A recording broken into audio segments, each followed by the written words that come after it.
introduce Jen. Jennifer Fein is the co-founder and CEO and product owner at YouLi, powering group travel, a platform that combines her passion for mindful travel and technology to provide transformative tech for travel business and community.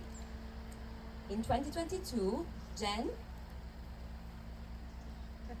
sorry, technology travel. Jen and her co-founder were listed in the Australian among the top 100 innovators. I leave you in the capable hands of Jen for this wonderful workshop. Thank you very much. All right. This is only a half an hour, and so I'm going to just be timing myself a little bit to keep on track. Can everyone hear me? Yeah, so usually the first question that anyone who's met me here asks is, what does YouLi mean? Does anyone know? No? It actually comes from the Chinese, and it means the power of travel.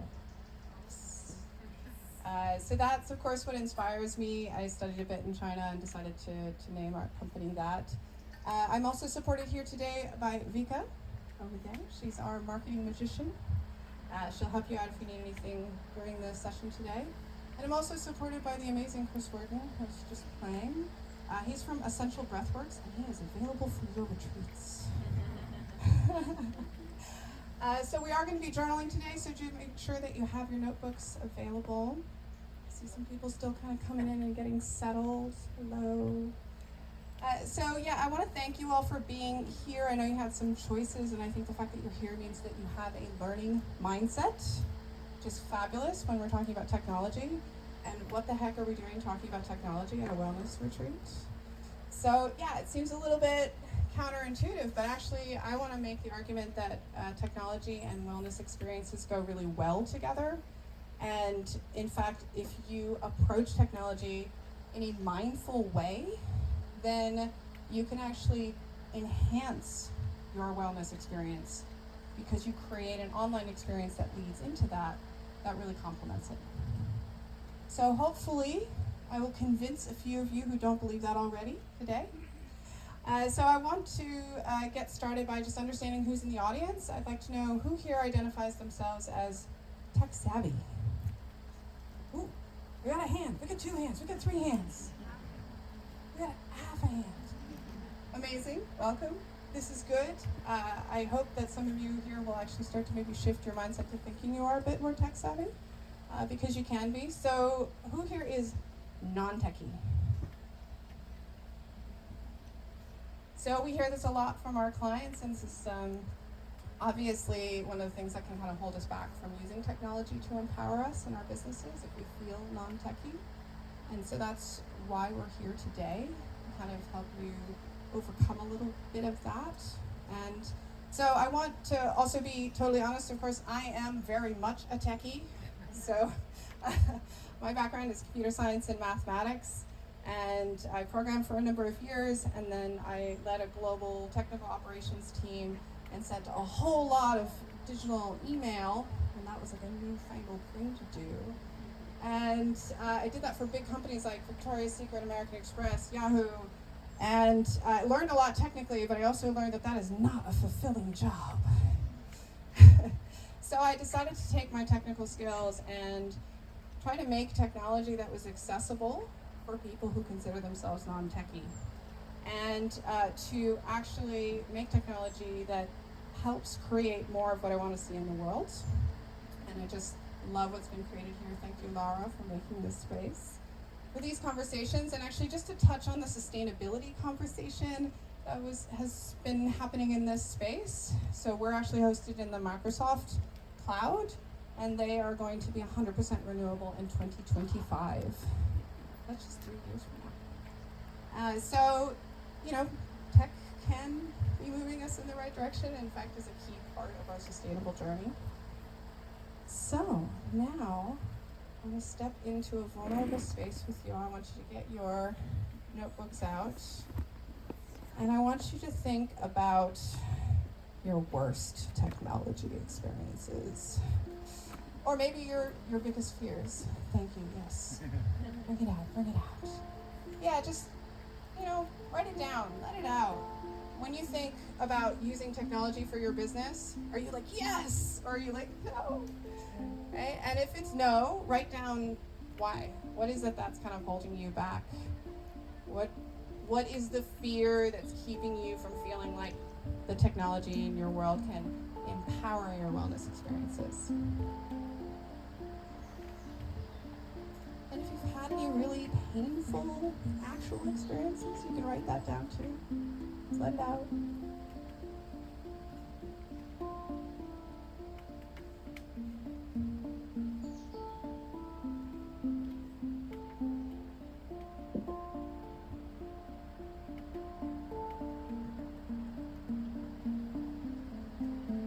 For those of you just coming in, if you want to sit down and have a think about technology empowering your business, and if that brings up negative experiences for you, we're just journaling about those right now.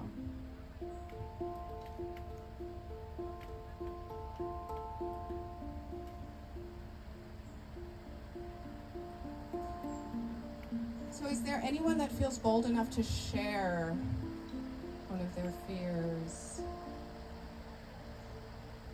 Jacqueline. We're sisters, I got to Thank you. Hello, everybody. How are you today? I'm Jacqueline. Thank you, Jennifer, for doing this. I had two that I don't know what I'm doing or how to really translate my authenticity from being in front of people. And that I know I'm really, really good at because I'm just being me, but I don't know exactly how to transfer that over to something that I feel is more toxic. And it's toxic in my life because I feel icky when I'm on my phone and not present. And I don't like the way that makes me feel. So it's this dance between knowing I should do it and then I'm shoulding myself. I mean, there's a whole thing here. There's a web. There's a web. There's a cycle. It's a vicious circle. So, help. Excellent. Thank you, Jacqueline. Does anyone else want to share? We have a hand back there on the right-hand side behind me. I don't know you. I'm Barbara. Hi, Barbara. So one of my fears is, one reason I don't do more of it is because the little that I've done, like on social media and with technology, social media wise, in the past, it hasn't really done anything for me. And so I think, what makes me think that I would want to spend all this time, effort, and energy to do it if I'm not really getting results? Very, very good point. Yeah. Does anyone else want to share some of their fears or concerns? Excellent. Thank you. I use a few different platforms. So I use Sabre to book flights for my clients, and a GDS. I used to use UMapped. I used to use TripCase. It is very time consuming if it's not something you love, and the technology not being something I love to spend time on, I feel like it takes away from other things I could be doing for clients, and one little mistake ends up being more detrimental to their trip. So I try to keep it simple using more simple platforms. We like to think so. Yes. Thank you, guys. So I'm sure every one of you has thought of something as well that sort of has challenged you, and they're all valid. Everything that you guys have said, it's all totally reasonable. You know, social media doesn't always give us returns, and boy, the GDS is some old tech, right? Yeah. So, but I'll let you in on a little bit of a secret here, which is that even those of us in tech struggle with these things. You know, it is a challenging space. It's not always as straightforward as we like, and so it actually, much like life and the journeys that we're on, It requires us to kind of acknowledge what it is and kind of accept a little bit of that before we can actually then get the value out of it, right? We don't get to make technology be the thing that everyone told us it was going to be. We need to see it for what it is and understand when it can serve us and when it cannot. If social media doesn't serve you, get it out of your life. But that doesn't mean that all technology doesn't serve you. So are there places in your life where technology actually empowers you and serves you? And don't let one bad experience keep you from leveraging the spaces where it can. I'm just going to take a moment, take a deep breath, everyone.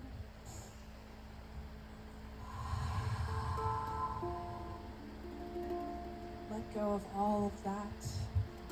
Because we're done with that. We want to talk about how we move forward. We want to talk about actually being empowered.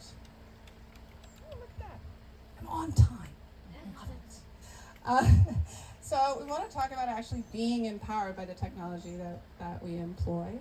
And so I want to talk about sort of a little mind trick that I use for myself when I'm tackling new difficult technical challenges. And while my specifics are different than your specifics, mindset still matters, right? So I always go back to a really important transformational travel experience that I had, which is that I climbed Kilimanjaro. Woo! Oh, I did make it to the top. There were moments when I wasn't so sure about that.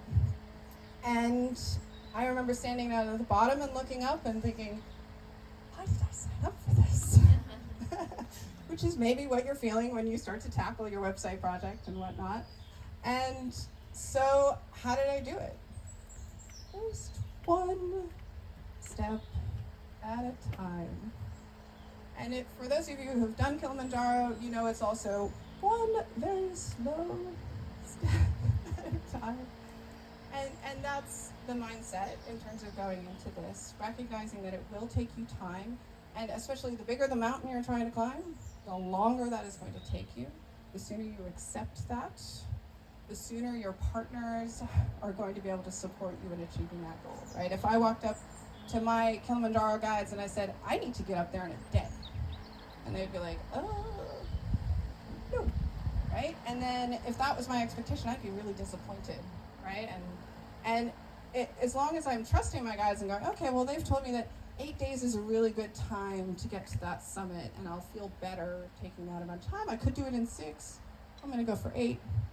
So right there, important part of your technology journey, finding your guides. Finding guides that you trust, that you want to listen to. Because, you are not technology experts, and that is okay. You don't have to be. That's not your job. It's not your passion. So you can find tech partners directly to work with, hopefully you will. But you can also work through intermediaries. There are these amazing new people out there called online business managers. Everyone discovered these people? They're phenomenal. They're like translators between the non-techies and the tech platforms. And they will look at your business and tell you, these are the platforms that you need and these are the ways that they plug together. If you are not going to spend the time because this is not your love, find someone for whom this is their love and get them to work with your business on that. So we believe very much in guides, both on the technical side, on the business side, and very much on the community side. So that's the Transformational Travel Council. We are partnered with them because we know that we are a piece of an ecosystem.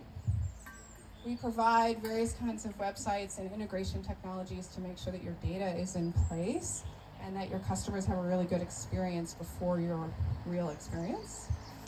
But of course, we can't answer all your questions, and that's why you should be finding peers. I didn't climb Kilimanjaro on my own. I brought people with me, and we got to talk about training, and we got be really excited when we made it to the top together. And that's how you do hard things, right? So we had our expert guides, and I had my team with me who were struggling along with me.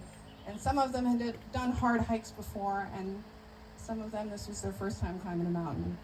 And so that's one very, very important thing I want you to take away from today, is find your guides, find your community, and find the technology that serves you instead of draining you. And if that requires putting someone between you and the technology, give yourself permission to do that. So I'm going to tell you a couple of success stories because it can be done. I promise. I'm not just making this up. And one of our success stories is actually sitting here today is Eleanor Fish, Run Wild Retreats. She's been running retreats for 12 years. She's my hero. Anyway, she came to us in 2019, and she had about 10 trips a year running, and she was kind of at her capacity. You can imagine what it's like to run 10 trips. It's a lot to do. And she understood that she had reached the limits of what she could kind of make do, and she needed systems in place in order for her to just stay sane and keep doing what she loved. And so this is the difference, right? It's like instead of technology that like forces itself on you, it's like technology where you go out and you're like, I have this problem and I need to fix it, right? And that was how she came to us. And we were really proud that we could actually work with her to solve many of those problems. And so she put systems in place with YouLi in terms of the experience that her travelers have prior to the trip.